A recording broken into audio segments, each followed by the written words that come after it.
Bonjour, Sébastien Lucido. Bienvenue à 5 minutes Fresh Start. Je suis dans 1 Pierre 1,6.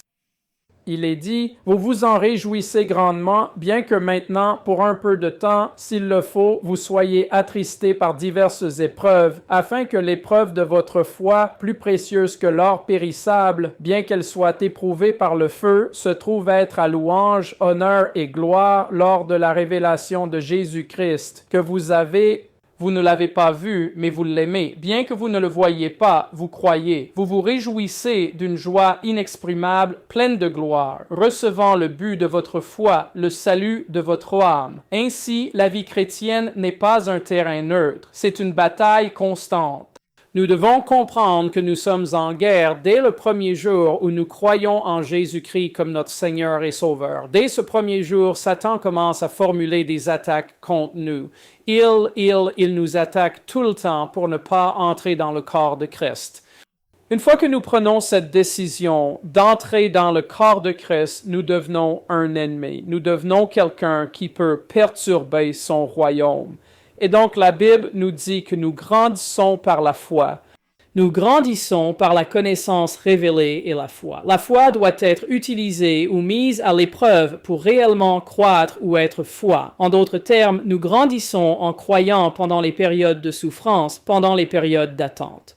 Nous grandissons parce que nous croyons en un Dieu invisible et nous croyons en un Sauveur invisible. Nous croyons tellement que nous traversons le feu en croyant en eux parce que nous croyons qu'ils sont réels. Nous savons que Jésus est réel. Nous savons que Dieu est réel, que le Saint-Esprit est réel. Et dont la Bible nous dit ici, « En cela vous vous réjouissez grandement, bien que maintenant, pour un peu de temps, si nécessaire, vous ayez été attristés par diverses épreuves, afin que l'épreuve de votre foi bien plus précieuse que l'or qui périt, bien qu'elle soit éprouvée par le feu. » Et quand vous mettez de l'or dans le feu, vous êtes capable de...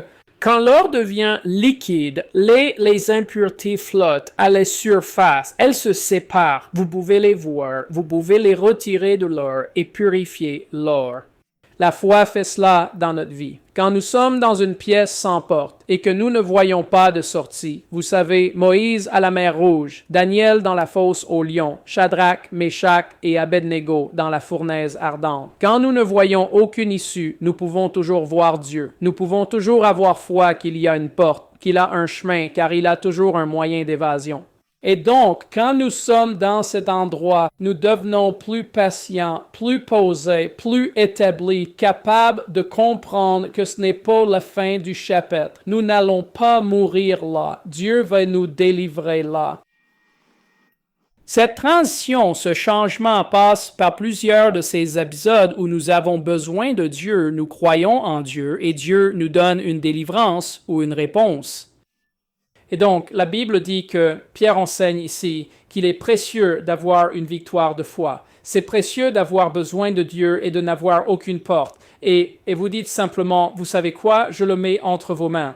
Vous savez, Moïse a fait cela à la mer Rouge. Qu'a-t-il dit?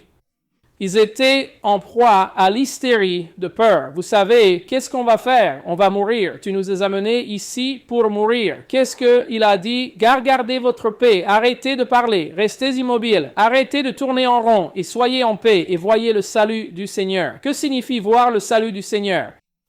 Voyez ce que votre relation et votre alliance avec Dieu apporteront dans votre vie et arrêtez d'avoir peur parce qu'il est là. Et il sait où vous êtes, et il sait où il veut vous emmener. Alors, quand vous parcourez ces Écritures, nous servons un Dieu invisible. C'est la foi, croire qu'un Dieu invisible, un Sauveur invisible, vous a sauvé, vous délivrera, vous guidera. Tout cela donne gloire et louange à Dieu. Quoi qu'il en soit, c'est notre message pour aujourd'hui. Merci de regarder, veuillez partager, suivre, aimer, laisser un commentaire. Tout cela nous aide dans nos algorithmes et certainement, si nous vous nourrissons spirituellement, devenez partenaires. 10 $ par mois est le minimum. Vous savez, nous prions pour 400 donateurs de 25 $ par mois. Que Dieu vous bénisse. Passez une excellente journée. Merci de regarder. Merci d'avoir regardé aujourd'hui. Pour rester informé et soutenir le ministère, visitez watchandsofttruth.com. Vous y trouverez des ressources gratuites, des séries d'enseignements complètes et des moyens de vous associer à nous pour répandre l'Évangile. faites un don aujourd'hui sur watchandsofttruth.com.